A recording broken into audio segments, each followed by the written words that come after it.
Today in the lab, AJ Zeglen joins us. Keith and Dai, two dads in the lab trying to be 2% better. We're talking parenting autism. Coming up today, live in the lab with two dads trying to be 2% better. And let's bring these two guys up on stage. Dai Manuel, AJ Zeglen. What's up? What's going on, guys? What's going on, AJ? Not too much. Just finished the morning in the gym and Yeah. I'm here with you guys. Welcome to the lab, Keith and Dai's spot on the big old internets. Yeah. We decided to draw a box in the sand about a month ago and said, hey, Dai, do you want to talk about just being dads and just try to educate the world on our experience of being dads? He's like, yeah, let's try that. And Mr. Manuel has a very successful podcast here in Canada. It's the 2% solution. Dai? 2%. 2%. We're all about getting better. 2% every day, right? It's this idea every 24 hours. If you gave away 2%, you're losing it. But what if you made that 2% non-negotiable for just you? That 30 minutes every day to do the things that's going to move the needle forward. And people are jiving. They're totally digging it. And I know that we're echoing a lot of that here, Keith, with these conversations we're having. So it's been super cool, huh? Absolutely. Absolutely. And let's see here. I'm having a little problem on LinkedIn here. Hang tight here, guys. Yeah, we did a big audience call there on LinkedIn, so I don't know why we're having chat. But while I'm doing that, we can discuss. It is International Women's Day. Heck yeah. And as my wife and my two daughters remind me, every day is International Women's Day. Every day. But if we're getting technical with how the calendar lays down, it started like 1910. Yes. They started this day and out of revolution in Russia, and to see what it's turned into, it's really a movement, but it's not even anywhere close to being, the parity is not there yet. And based on all the reports, like the McKinsey report, they're still saying it's gonna be like 100 years before we see true equality amongst the genders. And that's really interesting, right? Because I know we're all fathers, we all have daughters, and I want to see a world that they don't have to deal with any stigmas, right? Or people that are judging them for being the gender that they are. We got a lot of work still to do. Yeah, we do, Dai. And before we jump into our conversation, Dai, with AJ around parenting autism and so forth, AJ has an autistic daughter. Not bizarre to you that we sit here in 2024 that we're still having this conversation around women's rights and whether they're important and where they should be in the boardroom and in society and work. It's just bizarre to me. I agree.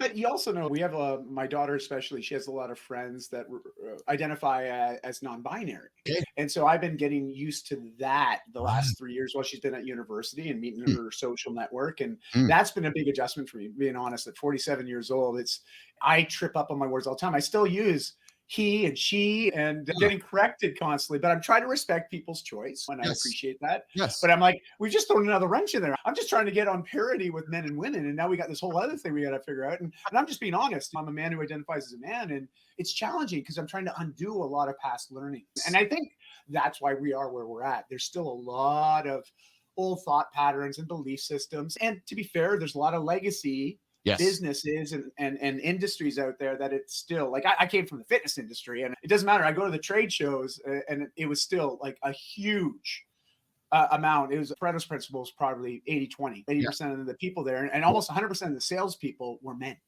So it's interesting to see that. And that's just one industry of many, right? Yes, of course.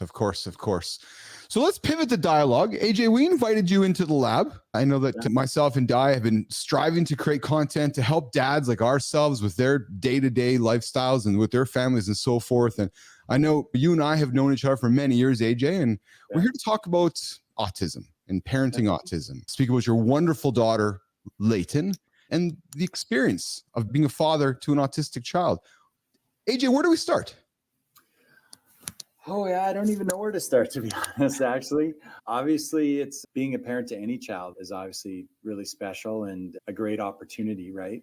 Mm-hmm. And one that I'm extremely thankful for. Obviously, there's different challenges and stuff that you overcome when you have a child with any disability, right? And even within the autism spectrum, obviously they call it spectrum just because it's so vast and there's so many different places that you can land on there. So as our daughter Leighton is nonverbal as well, there's obviously that extra element in there where the communication between each other and between her and other people looks much different, right? Because there's no verbal communication. So that adds an extra, I guess, wrinkle into the experience. But I think that foundationally, like it's still the same as being a parent in a lot of ways to any child, right? And it's just showing them that like unconditional love. I remember we've gotten to meet a lot of people in the community and stuff, like as we've taken Leighton to different resources and stuff like that they have for children with autism. And I feel like for us, there was just this kind of like transition, like there wasn't like this big kind of moment where she was diagnosed as being on the spectrum and that it was like this dramatic moment and we felt like our lives fell apart and we had to all of a sudden adjust and do all this stuff. It was just a smooth transition. Like we're like, yeah, it's okay. She's autistic. And we were like, yeah, all right. And we just went home and went back to our lives and doing all the stuff we were already doing with her and showing her all the love and support that we were already showing her. And AJ, let me ask you this. So she's 11, is that correct? Did I get correct, that right? Yeah. Okay. 11. So how old was she when she was diagnosed? 2 years old. 2 years old. Okay, so it's been 9 years now. I guess I'm curious, was there any initial challenges? And also, can you walk us through what a day in the life looks like now? Because I'm really curious. We have friends that have autistic children, so I've had lots of opportunity to hang out with them and friends of my own kids. But I'd just be curious to give context to our conversation. Let's hear about it. Let's hear about this life. Yeah. So she was, call it like maybe a mother's intuition, but my wife was pretty sure she could just tell that something was just slightly different, not wrong, not whatever, but just slightly different. She felt from almost the time that she was born. She just had a feeling. And obviously, as she started growing up, she was behind on a few of the typical milestones that you'd see, like at the typical age that maybe a child might sit upright by themselves without any support, typical age of when a child might walk on their own, when they might start saying their first words, or even before they start speaking, there's different foundational pieces to language that are laid down before they actually speak their first words. And part of it is them just being really attentive and watching your own mouth move and how you're formulating words and the shape of your mouth when you're making certain sounds, that children pick up on that. And then they start emulating and copying different just sounds, like maybe the cow goes moo and they say moo, and there's some copying like that. And then from there progresses into language. And she was behind on a bunch of those steps, right? Both physically and with the speech part. And so then you go see your family doctor, your pediatrician, and they send you to specialists. And there's not really one decisive test for autism. She basically sat in a room with the doctor at that time. And I was in there with her, and the doctor just interacted with her and just observed her playing and tried to have interaction with her. And after a certain amount of time, that kind of came out, and the doctor was like, yeah, in my opinion, she's on the autism spectrum, just based on where she's at physically, socially, and all these different elements to her at this time. And that's how the diagnosis came to be, right? And like I said, we weren't really overly surprised or overly shook by it. There's definitely a little bit of, I think every parent probably from the time that their child is born has certain ideas of your own ideas, which is, I feel, a key piece to it, on what you think your children might do or what they might become or what they might be interested in or the experiences that they're going to have. And obviously you realize pretty quickly that it's not about you. And like any experience with any child, it's about them. And some of these experiences that I think I was worried about initially, about her missing out on or whatever, with a little bit of reflection, you start to be like, hey, is this though important to her? Is this going to be important to her? Or is this just important to me based on my own experiences that I've had in life? So I don't want to project my own ideals of how I think stuff should go onto her. She's her own individual person. She's going to have her own experiences, and she's going to decide what things are important for her to have in her life. So maybe that might not look typical to me on what I think those steps should be or what those experiences should be, but it's still really important for her to have that sense of autonomy over her life. And she'll make the decision if she thinks it's important to be able to do this or do this. And if it is, there might be a deficit there or a challenge that she has to work through, which we will help her through. And if it's something that we think would be a regular thing and she doesn't seem that it's important, then it's not important at the end of the day. And we just move on with the other things that she shows interest in. Yeah. It's interesting to hear your response to that, AJ, because I know when we've spoken in the past, if I may offer this, you have often projected your views and hopes, right? I know we've talked about some time, and to hear you reflect upon it now, recognizing that it's really not your choice how her life is going to be. And if she chooses certain things, it's up to her, not up to you. So it's remarkable to hear you say that, because it's clear it's taken time as a parent to come to terms with that as well, AJ. And I can't imagine how difficult it would be to come to terms with that as well. Yeah, for sure. Yeah, it's just it's part of a process. I think there's just like anything that you feel that maybe something you have this, like I said, maybe this preconceived idea of what life is going to be like, or what it should be like. And when it's interrupted, it would be the same as anyone going through any type of loss. And it sounds almost selfish to say that, because some people lose a lot more. But I think, you have lost this maybe idea of what the future might be like. So there's still a grieving process that I think people go through, that they feel grief in that moment because there's this future idea that now has been altered or taken away. And whether you go through it consciously or subconsciously, I think you do feel it in some regards, right? Because you're just, like I said, she has an older brother, and we see the milestones that her older brother Boston hits. And we're like, you catch yourself being like, I feel bad. Is she going to get to do this? And then you're like, no, just wait. Maybe she doesn't want to do this. This is important to her brother, and maybe it's not going to be important to her. But it's very hard. Like you can easily just really get caught up in all these things that you think she should be doing, or which again, it's just our own idea of what we think like life should look like, right? Yes. Yeah. I got a question for you, AJ, because I have to admit, other than some of our friends that have autistic children, the friends of my own children, well, I guess I can't call them children anymore, we're 19 and 21, but they'll always be my kids. I'm curious, just because my lack of understanding, just because I haven't gone down the path to really understand this. Again, I know if I had a child like this, that'd be a very different story, but just based on that, my knowledge is very limited. And I imagine that's probably more common than not.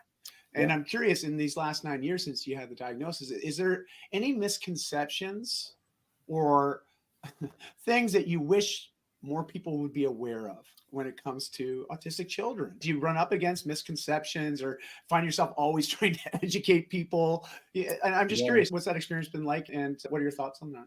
Yeah. So thanks for the question. Great question. First of all, I'd just like to start by saying we like myself, my wife, we don't feel any question is, sometimes I feel like people might hesitate or they're not sure how to react. There's not a bad question. And honestly, I think the most important thing, obviously, is that as people, like we make an effort to be good people and treat each other well. So I've never understood when someone's reached out with a genuine question, sometimes people might get offended and be like, that's not the language you should use. You shouldn't do this way. And I'm just like, yeah, that's why they're asking, because they're not sure. Don't snap at them and try to make them feel bad for genuinely reaching out and asking something. Support them and be like, thanks, I appreciate the question. I appreciate the interest in my daughter. She's an amazing human being. I love that you're making an effort to get to know her or ask. So any questions that you guys have, and I know Keith probably already knows this about me, but we've just met today, Dai, and if there's any questions you have, please don't feel like you have to worry or tiptoe around, am I wording this properly, or is it anything like that? Just if you're feeling it, just ask it, and that's great. Tell me about the misconceptions. What do you run up against that you find is just people aren't aware of? Because I imagine there's a lot of the same things that you must run up against. And I'm just curious, because I think it's just lack of knowledge and understanding, right? And awareness. Yeah, I think some of the things that you see typically maybe is just because the way that autism is portrayed, like if you do see it represented in, let's say, like TV shows or movies or whatever, it's always that this autistic person almost has this like type of superpower. They're like a math genius, or they can like have the greatest memory in the world, or they do this or that. And it's almost, so a lot of times people are like, off the start, they'd be like, oh, so what's her thing? And I'm like, what do you mean, what's her thing? What's her thing that she's really good at? Can she like memorize the pi equation to like whatever, I don't know, 1,000,000 decimal points, or can she do this or that? And we're like, oh, I don't know. I'm not really sure or she has interests, she has stuff that she's into, but not every kid on the spectrum is going to have this kind of quote unquote type of like super kind of power. And I feel like a lot of the ways that it's represented through the media and stuff is Rain that's Man, always right? I think Rain Man was the first real thing that went mainstream. That was the first time I had ever been introduced to it as a kid. Watching that movie, Dustin Hoffman, right? Like, Yes. how many toothpicks are on the table? 273, right? I'm like, Totally. that is very much the media that you're probably referring to, is that kind of representation, right? Yeah, exactly. Or you see, I think there's been some other shows. I think there's a show out right now. I'm not sure what it's called. I haven't really seen it, but the gentleman in it, I think, is like a doctor. And he's like this whiz of a doctor and stuff like that. Yes. And so there's different stuff like that. I find that's the way it typically shows up. And does that do more harm than good, AJ? Or just the fact that it's creating discussion and awareness, that is enough? Yeah, I think so. I think because it's not, I wouldn't say it's a misrepresentation. Like I said, the spectrum's so wide, there would be a very high amount of people that are autistic that do fall under that part of the spectrum or under that part of the umbrella, and they would probably strongly identify with those characters, right? But with our daughter, it's, like she wouldn't, there's no similarities between those characters, right? Like she's completely on a different part of the spectrum. And like I said, she's obviously nonverbal herself. So when you have that difference in communication too, that flips everything too, right? So yeah, and I think it's Asperger's actually with that doctor, because I know Asperger's is actually on the spectrum, right? And there's also that, I don't know if you've seen it, Love on the Spectrum, but there's a show. Yeah, we've watched it. Yeah. I watched that just for my own general awareness, trying to better understand it. And I just found it was just like one of the most heartwarming series it is I've ever seen, because just the kindness, the playfulness, the self-awareness. I'm like, I think everybody needs a bit of that. And I think it's just a wonderful example. And obviously I know it's also media, it's edited for that kind of stuff, but I just found it to be really interesting. And so I do agree with you, Keith. I think, does it cause more harm or good? But I like to think that it errs on the side of good, because it does bring awareness. It makes people more comfortable to talk about it, I think. Yeah, for sure. Yeah. We love Love on the Spectrum. Me and my wife watched it, and it was great. And you're right. The genuine sincerity and the innocence and that they approach life with, and they approach typically, or specifically, I should say, in that show, like the idea of being in a relationship, and like it's just so genuine and so pure. Like you just can't, you just watch it, and it's hard just not to fall in love with every single character.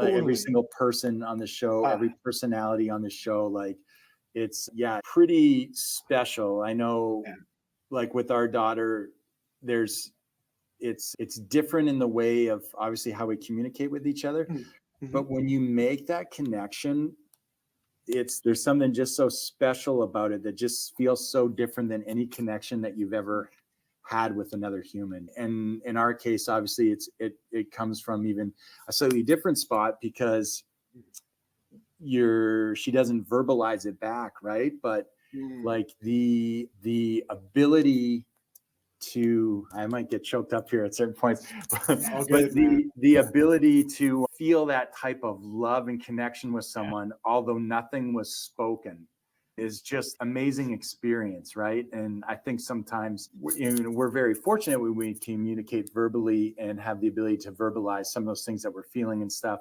And when that's taken away and you don't have that as a way to communicate, and it's purely just in the presence of each other, and it could be from her, it could be her touching your hand or giving you maybe even just 2 or 3 seconds of like uninterrupted like eye contact, and it could change your world, just getting that from her and feeling that love in that way. That is just, it's just different, but it's really special. It really is. Gentlemen, let's do this. So we are coming up towards the end of our segment. We know we like to keep our shows 25 to 30 minutes. And Dai, we have made it a point of giving our audience actionable insights, actionable advice, actionable things to do at the end of our show. I think it's a good time right now to throw it to the audience. AJ, you said you and your wife sit down and watch the show, and Dai, you threw it on the table, Love on the Spectrum. Dai, you yourself, myself, trying to learn about and understand, autistic families and so forth. Maybe the actionable item today, Dai, is to tell the audience, go watch the show, Love on the Spectrum. Well, I think it gives you a different insight into, because I think sometimes we just don't realize how sentient they are, right? Like how, what's the term? Is it somatic? Is that it's very feeling, right? Like just the genuine connection with their emotions. I think that's something that to be honest, like until I watched the show, I had really no idea the depth of emotion Yes. to which they could experience and share.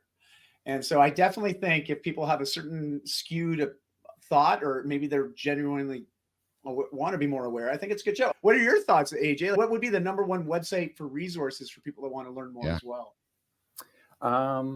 Great question. If I'm being honest, I don't even really know like a website for that. So I don't want To be honest, man, my wife would have all that figured out. I wouldn't have a clue myself. I don't want to give one, put one out there, and it turns out to be a poor resource. But you know what? I think it's just no different than dealing with or interacting with other people. Like you just try to be a good person, and you just try to just be genuine in your interactions, and I think they sense that, like, even though she's nonverbal and so she doesn't communicate that way, her comprehension is really good. And I believe that her feeling of just getting a feel of the type of that a person is just from being around them. There's no doubt to me, like the people that she's closest with, like within our circle of our family and our friends and stuff, are also some of our closest family members and friends. Like they're just the best people. And I think it's no coincidence that she has a special connection with them, because they're amazing people, and that it's not exclusive. They're not only amazing to her, they're amazing to everyone that they know, right? And they're genuine people, they're caring people, they're selfless people, they're empathetic, they're so all these like kind of basic human fundamental things that we should have and share and show each other all the time. She seems to respond greatly to those people. And so I feel she's an empath. She just picks up on the vibe, right? It's not like, maybe not in, it's a very general actionable step, but I think if everyone just treats everyone decent and are like good humans to each other and are kind to each other, I think it probably helps with all interactions and all children that may be autistic or any other type of disability or whatever that they come from. You just treat them like amazing people, and that's what you receive in return from them, and what you receive back is so genuine and so pure. It's awesome. So gentlemen, we are going to the live people watching, you guys are going to see this magic of how shows are produced in action here. So Keith, AJ, and Dai are going to pause for 20 seconds. We're going to be mute for a moment.